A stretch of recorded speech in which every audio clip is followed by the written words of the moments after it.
Le Premier ministre Anatole Koliné-Makosso avait précédemment échangé avec les responsables de OCP Africa au cours de son séjour à Abidjan en Côte d'Ivoire au mois de juillet dernier. Spécialisé dans la culture du cacao, de l'huile de palme, du café, du manioc, du riz et du caoutchouc, OCP Africa a pour objectif de s'assurer que les agriculteurs congolais reconnaissent les impacts positifs des engrais sur leur culture et qu'ils aient accès à des marchés plus vastes.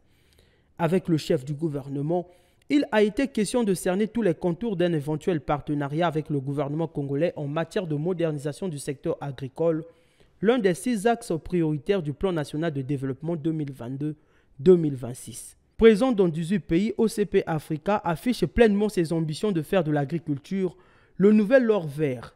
Pour preuve, depuis septembre 2020, le géant marocain de phosphate mène des programmes de renforcement des filières du riz en Côte d'Ivoire et du millet au Sénégal.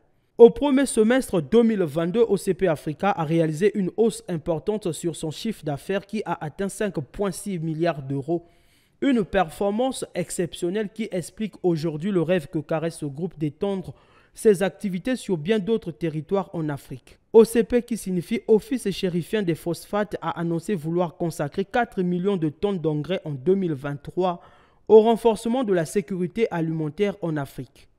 De bonne augure donc pour le Congo qui peut compter sur ce partenaire de taille pour les ZAP, zones agricoles protégées. Une réforme agraire en cours d'exécution en République du Congo dont les premiers résultats sont beaucoup appréciés.